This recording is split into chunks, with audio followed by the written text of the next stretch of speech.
Baba Saheb doctor Bhimrao Ambedkar का जन्म 14 अप्रैल 1891 को हुआ था। वह अपने माता पिता की 14वीं और अंतिम संतान थे। बाबा साहेब अंबेडकर के पिता सूबेदार रामजी मालोजी सकपाल थे। वह ब्रिटिश सेना में सूबेदार थे। बाबा साहेब के पिता संत कबीर दास के अनुयायी थे और एक शिक्षित व्यक्ति थे। भीमराव रामजी अंबेडकर लगभग 2 वर्ष के थे जब उनके पिता नौकरी से सेवानिवृत्त हो गए थे। जब वह केवल 6 वर्ष के थे तब उनकी मां का निधन हो गया था। बाबा साहेब ने अपनी प्रारंभिक शिक्षा मुंबई में प्राप्त की। अपने स्कूली दिनों में ही उन्हें इस बात से गहरा सदमा लगा कि भारत में अछूत होना क्या होता है। अंबेडकर अपनी स्कूली शिक्षा सतारा में ही कर रहे थे। दुर्भाग्यवश अंबेडकर की मां की मौत हो गई। उनकी चाची ने उनकी देखभाल की। बाद में वह मुंबई चले गए। अपनी स्कूली शिक्षा के दौरान वह अस्पृश्यता के अभिशाप से पीड़ित हुए। 1907 में मैट्रिक की परीक्षा पास होने के बाद उनकी शादी एक बाजार के खुले छप्पड़ के नीचे हुई। अंबेडकर ने अपनी स्नातक की पढ़ाई एल्फिंस्टन कॉलेज, बॉम्बे से की, जिसके लिए उन्हें बड़ौदा के महामहिम सयाजीराव गायकवाड़ से छात्रवृत्ति प्राप्त हुई थी। स्नातक पूरी करने के बाद अनुबंध के अनुसार उन्हें बड़ौदा संस्थान में शामिल होना पड़ा। जब वह बड़ौदा में थे तब उनके पिता की मौत हो गई। वर्ष 1913 में भीमराव अंबेडकर को उच्च अध्ययन के लिए अमेरिका जाने वाले एक विद्वान के रूप में चुना गया। यह उनके शैक्षिक जीवन का एक महत्वपूर्ण मोड़ साबित हुआ। उन्होंने कोलंबिया विश्वविद्यालय से 1915 और 1916 में क्रमशः एमए और पीएचडी की डिग्री प्राप्त की। इसके बाद वह आगे की पढ़ाई करने के लिए लंदन गए। वह ग्रेज इन में वकालत के लिए भर्ती हुए और उन्हें London school of economics and political science में डीएसएससी की तैयारी करने की भी अनुमति प्राप्त हुई, लेकिन उन्हें बड़ौदा के दीवान ने भारत वापस बुला लिया। बाद में उन्होंने बार एट लॉ और डीएसएससी की डिग्री भी प्राप्त की। उन्होंने जर्मनी के बॉन विश्वविद्यालय में कुछ समय तक अध्ययन किया। उन्होंने 1916 में भारत में जातियां, उनका तंत्र, उत्पत्ति और विकास पर एक निबंध पढ़ा। 1916 में उन्होंने भारत के लिए राष्ट्रीय लाभांश, एक ऐतिहासिक और विश्लेषणात्मक अध्ययन पर अपना थीसिस लिखा और अपनी पीएचडी की डिग्री प्राप्त की। इसे 8 वर्षों के बाद ब्रिटिश भारत में प्रांतीय वित्त का विकास शीर्षक के अंतर्गत प्रकाशित किया गया। इस उच्चतम डिग्री को प्राप्त करने के बाद बाबा साहेब भारत वापस लौट आए और उन्हें बड़ौदा के महाराजा ने अपना सैन्य सचिव नियुक्त किया, जिससे कि उन्हें लंबे समय में वित्त मंत्री के रूप में तैयार किया जा सके। बाबा साहेब सितंबर 1917 में शहर वापस लौट आए क्योंकि उनका छात्रवृत्ति कार्यकाल समाप्त हो गया और वह सेवा में शामिल हो गए। लेकिन नवंबर 1917 तक शहर में कुछ दिनों तक रहने के बाद वह मुंबई के लिए रवाना हो गए। अस्पृश्यता के कारण उनके साथ हो रहे दुर्व्यवहार के कारण वह सेवा छोड़ने के लिए मजबूर हो गए। भीमराव अंबेडकर मुंबई लौट आए और राजनीतिक अर्थव्यवस्था के प्रोफेसर के रूप में सिडेनहैम कॉलेज में पढ़ाने लगे। जैसा कि वह अच्छी तरह पढ़ाते थे, वह छात्रों में बहुत लोकप्रिय हो गए। लेकिन उन्होंने लंदन में अपनी कानून और अर्थशास्त्र की पढ़ाई फिर से शुरू करने के लिए अपने पद से इस्तीफा दे दिया। कोल्हापुर के महाराजा ने उन्हें वित्तीय सहायता प्रदान की। 1921 में उन्होंने अपनी थीसिस लिखी, ब्रिटिश भारत में इंपीरियल फाइनेंस का प्रांतीय विकेंद्रीकरण, और लंदन विश्वविद्यालय से अपनी एमएससी की डिग्री प्राप्त की। फिर उन्होंने जर्मनी के बॉन विश्वविद्यालय में कुछ समय गुजारा। 1923 में उन्होंने डीएसएससी डिग्री के लिए अपनी थीसिस पूरी की। रुपये की समस्या, इसका उद्भव और समाधान। उन्हें 1923 में वकीलों के बार में बुलाया गया। 1924 में इंग्लैंड से वापस लौटने के बाद उन्होंने दलित लोगों के कल्याण के लिए एक एसोसिएशन की शुरुआत की, जिसमें सर चिमन लाल सीतलवाड़ अध्यक्ष और डॉ अंबेडकर चेयरमैन थे। एसोसिएशन का तत्काल उद्देश्य शिक्षा का प्रसार करना, आर्थिक स्थितियों में सुधार करना और दलित वर्गों की शिकायतों का प्रतिनिधित्व करना था।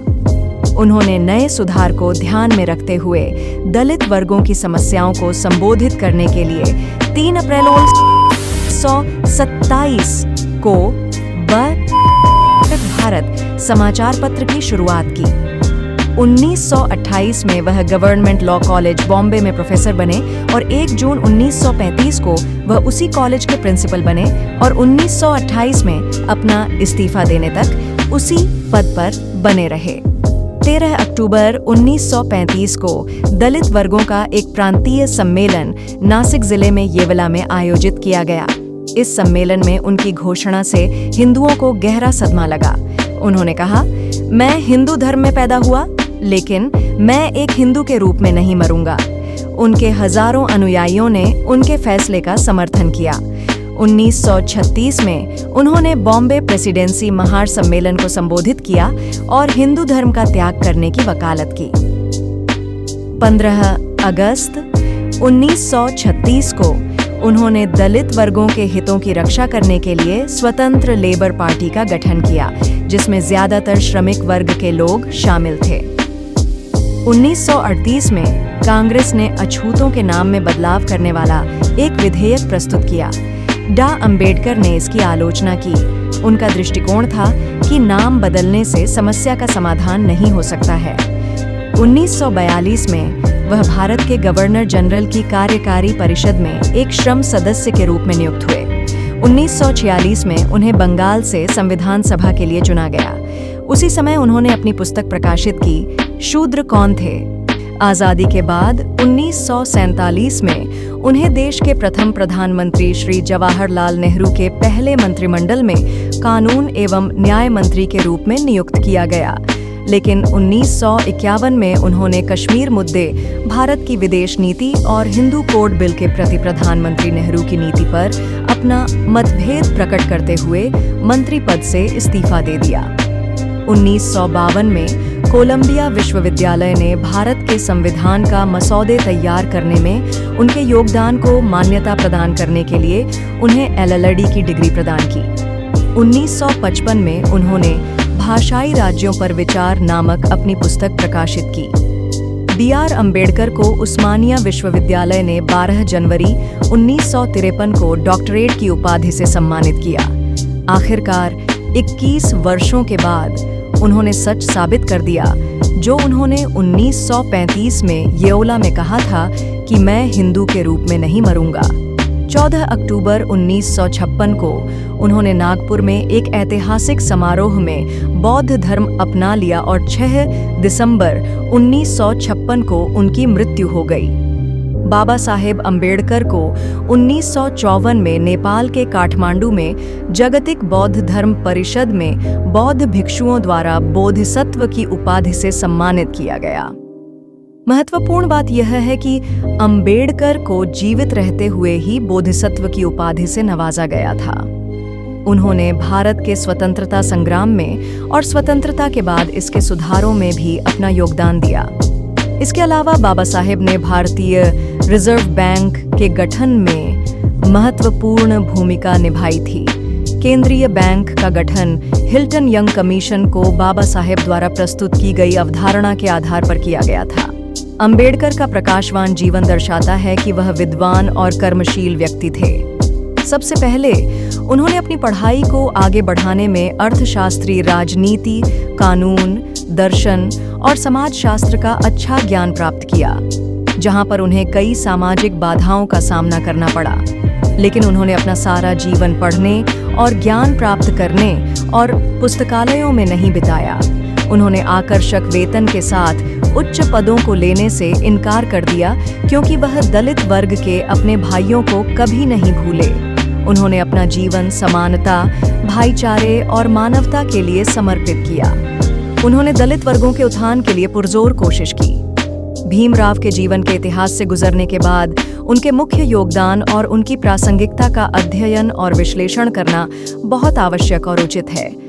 एक विचार के अनुसार 3 बिंदु हैं जो आज भी बहुत महत्वपूर्ण हैं। आज भी भारतीय अर्थव्यवस्था और भारतीय समाज कई आर्थिक और सामाजिक समस्याओं का सामना कर रहा है। अंबेडकर के विचार और कार्य इन समस्याओं का समाधान करने में हमारा मार्गदर्शन कर सकते हैं।